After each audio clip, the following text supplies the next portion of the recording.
లేకపోతే కనుక municipal chairman నువ్వు, ఇది నేను, ఇట్లా పంచుకోవడానికి అవకాశం ఉంది కాబట్టి సర్దుకున్నారు. దీంట్లో ఎట్లుంటది, ఒకటికే కదా సీట్ వచ్చేది. అవును అవును. కాబట్టి ఇక్కడ ఎట్లా సర్దుకోవాలి అంటే అదే నేను ఏంటంటే క్యాడర్ కూడా అప్పుడు అంటే ఆ ఎన్నికల్ని ఈ ఎన్నికల్ని ఒకట్లా చూడట్లేదు.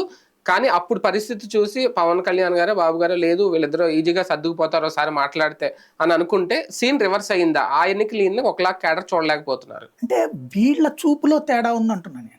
నా అధినాయకత్వం చూపు కింద వాళ్ళిద్దరు సర్దుకున్నారు కాబట్టి మన వాళ్ళు సర్దుకుంటారనడానికి, స్వార్థపూరితమైనటువంటి నాయకులు గ్రౌండ్ లెవెల్లో ఉన్నటువంటి వాళ్ళు సర్దుకోవడానికి. ఇప్పుడు ఆ లెక్కనైతే కాంగ్రెస్ పార్టీను బీఆర్ఎస్ వాళ్ళు సర్దుకునే ఉన్నాయి తెలంగాణలో, కాంగ్రెస్ బీజేపీ వాళ్ళు సర్దుకునే ఉన్నాయి. అది స్థానిక వ్యవహారాల మీద ఉంటుంది.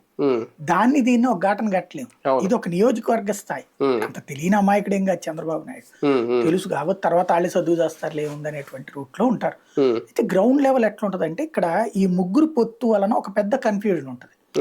అందులో పవన్ కళ్యాణ్ గారు ఏమన్నారు, 10 సంవత్సరాల పొత్తు అన్నారు.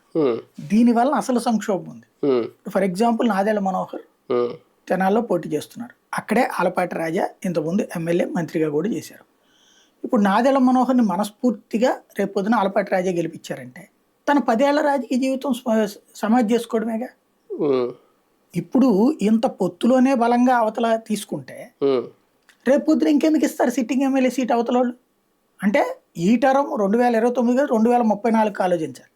అప్పుడు ఆయన ఎట్టుంటాడు, ఆయన ఆరోగ్యం ఉంటుంది. 10 ఏళ్ళు రాజకీయం లేకుండా అంటే ఎమ్మెల్యే తన నియోజకవర్గంలో వేరే ఎమ్మెల్యే దగ్గర